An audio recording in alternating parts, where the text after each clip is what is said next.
Live from KBAK TV in Bakersfield, this is Eyewitness News Mornings. Good morning, everyone, and welcome back into Eyewitness News. I'm Sarah Shahayeb. And I'm Aaron Perlman. Hey, yes, you're waking up with us. It is this Thursday, Throwback Thursday. I started thinking of what's the first Throwback Thursday picture I'm going to post on social media of 2019. You're right. The first one, yeah. Got to think about it. Everything's a first. It's our first Thursday of 2019. It's your first look at the forecast. Maybe as you're waking up, as your eyes are peeling open because you haven't had the coffee and oatmeal yet. Look, I'm about to hit 40. I understand what the oatmeal is all about. 20s and 30s across the valley floor this morning. It is still very cold, even though there's not a hard freeze. Really ice cold. Tehachapi be a bit more mild than yesterday at 34, but you got Fraser Park at 21. Desert areas at the freezing temperature. We will end at 60 degrees today. That's nice. And in fact, a lot of sunshine. We're going to be at 64 tomorrow. But rain, our first rain event shows up Saturday into Sunday morning. And then we could see some fog behind that with another bout of rainfall coming Wednesday at the end of that 7-day. This is going to be a plethora of rain. Word of the day, plethora. Use that in a forecast or a sentence just anywhere. I'll use it in a forecast quite a bit. 50s for the next 2 days for the mountain areas, but then we're going to see a rain and maybe some snow with this approaching system with another storm on Wednesday. Just another reminder, rain is heavy this upcoming weekend. We'll look at exactly how much rainfall we could be looking at just a few minutes in the next main forecast. Sarah. Aaron, thank you. Today, the new class of Congress being sworn in for their first day on the job. Incoming New York Congresswoman Alexandria Ocasio-Cortez tweeting out this Vanity Fair photo, standing alongside Ayanna Pressley, Ilhan Omar, Deb Haaland, Veronica Escobar, and Sharice Davids. They're just 6 of the 35 new Democratic women set to take office today. And standing out in the Republican Party, Texas Congressman-elect Dan Crenshaw, a war veteran who lost his eye in combat. Crenshaw has been lauded for his appearance on Saturday Night Live. After his injury became the butt of a joke, he came on the show not to demand an apology, but to say that Republican or Democrat, we're all Americans and we're all in it together. These new lawmakers will now tip the House to a Democratic majority, and they'll be joining the fight either for or against President Trump's push to fund a border wall. Despite a meeting with congressional leaders yesterday, there's still no movement in negotiations to restart the federal government. President Trump holding firm with his demand for $5 billion to fund the wall. And obviously, we're talking a lot about getting that funding. Just getting word this morning that House Speaker Nancy Pelosi, who will be sworn in today, is saying that in no way, no how will that money be given to President Trump, coming forward saying there is no amount of persuasion that he can use to get her to fund that border wall. She says the government shutdown stemming from Trump's demand for a wall has nothing to do with the Democrats. So you're taking a live look out at the White House today. Obviously, a big stalemate there ahead of a very big day, getting that 116th class there sworn in. So we're going to stay on top of all of this here at the live desk and bring you the latest. Allie, thank you very much. Well, local Congressman Kevin McCarthy, among those meeting with the president, he told the press he's optimistic about tomorrow's meeting. We had a violent mob rush yesterday where we had a challenge there, but we know that we have a challenge along the border. We want to solve that issue. We want to make sure we open this government up. And I think at the end of the day, the president, listening to him, he wants to solve this as well. That's why he's asked us to come back Friday after the leadership races to try to get this all done. And as the government shutdown stalemate continues, a high-profile Republican says he has issues with the president. Senator-elect Mitt Romney, who previously received endorsements from Mr. Trump, wrote an op-ed Tuesday that took a few swipes at the president. It was very much my hope that he would rise to the occasion, rise to the mantle of the office. I don't think he's followed through on that front the way he's followed through on some of his other promises. However, Romney did say he agrees with some Trump administration policies, including the border wall.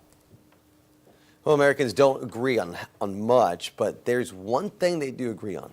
today's number of the day shows just how little confidence Americans have in lawmakers. 65% of voters believe that the positive change in America begin outside the political system, according to a survey by ScottRasmussen.com. Instead, nearly 3/4 of Americans believe that politics runs downstream from technology and culture. The survey also found that these views are shared across gender, generational, race, and ideological lines. New this morning, China scientists announced a space milestone while you were sleeping. A Chinese spacecraft made the first ever landing on the dark side of the moon. Just a little while ago, the craft began feeding back pictures of the far side of the moon, which never faces the Earth and is relatively unexplored. According to the New York Times, China scientists are attempting a manned lunar base sometime this next decade. Crowd showing up to the first court appearance of the man accused of killing a Newman police officer. Gustavo Perez Arriaga was arrested in Kern County last week for the murder of Officer Ronil Singh. Arriaga has been living in the United States illegally. The case has fired up the immigration debate over California's sanctuary laws. Arriaga's family was also outside the courtroom yesterday. I feel very sorry. It's something that I've never expected to happen in my family, or for them or someone to do something to hurt somebody else's family. We've always been very positive people, and I'm really sorry for their loss. Now he's expected back in court February 7th after a mental health examination. Singh's funeral is set for this Saturday. And 3 people arrested for helping Arriaga faced a judge yesterday as well. According to the sheriff's office, they helped him hide from police. All 3 of them are accused of being accessories in the murder of Newman officer Ronil Singh. That charge carries a 3-year prison sentence. All 3 are being held on $1 million bail. Tragic prank in Houston leaves a woman dead this morning and a 14-year-old facing homicide charges. Police say teens were throwing eggs from a car and triggered what turned out to be a deadly crash. CBS's Tom Hansen explains. Surveillance video captures the moment of the crash when a 14-year-old driving an SUV plowed into a pickup truck, killing 45-year-old Sylvia Zavala, who was in Houston visiting family to celebrate the new year. She was about to go back. Like yesterday, she was about to come home and get her stuff and say bye, and she was about to leave. And yeah, she couldn't say bye. The Harris County Sheriff's Office says the SUV was filled with teens who were throwing eggs at other cars. The prank went horribly wrong when the teens claim a man with a gun chased after them, which is why they blew through the intersection. The driver broke his ankle in the crash. He is now in a juvenile detention center, charged with murder. He did what he did, and he took my mother's life, so he has to pay for what happened. Zavala's family speaking out, wondering, along with investigators, how underage teens ended up in possession of an SUV in the first place. As parents, we need to take care of our kids. One knows their kids. If you know your son is a bad kid, you need to be on top of them. What are they up to? Who are they hanging out with? Police say they identified the man chasing the teens. He's cooperating with the investigation. Tom Hansen, CBS News, New York. This morning, a reward growing as police near Houston investigate a drive-by shooting that killed a 7-year-old girl. Jasmine Barnes was riding in a car with her mother when a pickup truck reportedly pulled up and opened fire. Journalist Sean King and civil rights attorney Lee Merritt now offering $60,000 reward for information leading to the arrest of that shooter.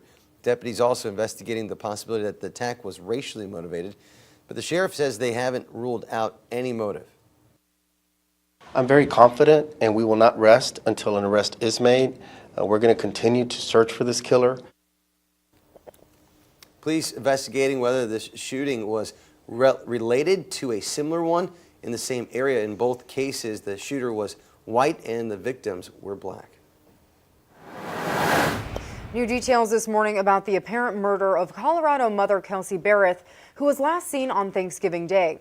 Charging documents state her fiance, Patrick Frazee, tried 3 times last fall to find someone to kill her.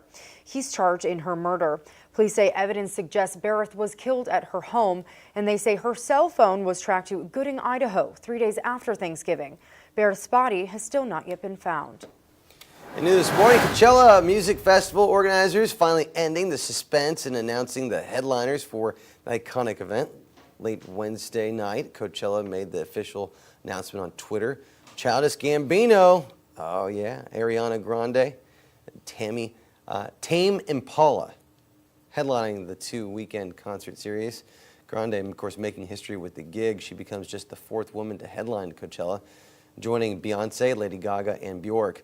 This also marks a new career high for Donald Glover as his musical alter ego, Childish Gambino. Last summer, he also hosted SNL and hosted his first #1 hit with the song This Is America. The festival is in April. You know what's funny is that Donald Glover said a couple years ago that he was thinking about ending his musical career and just taking up acting. As you can see, obviously not the case, and now he's heading to Coachella. Well, he's got his whole show Atlanta on Yeah. FX that is all about both acting and singing. So I think he found a way to make. He's going to be fantastic. Tons of money. He's going to be fantastic. So for all those people heading to Coachella, it's going to be a good time. All right, well, speaking of the time now is 5:41. When we come back, walking This is journey. Matt Green, and he's made it his mission to walk every block in New York City. Today, we're joining him for a walk. I'm Kenneth Craig. I'll have his story coming up. And we're going to walk closer to the camera and back from the camera. As you notice, the sky is mostly clear in central to southern California, but northern California got the cloudy skyline today with temperatures running in the 50s for San Francisco, Tahoe 43. LA 64. Your forecast 10 minutes away.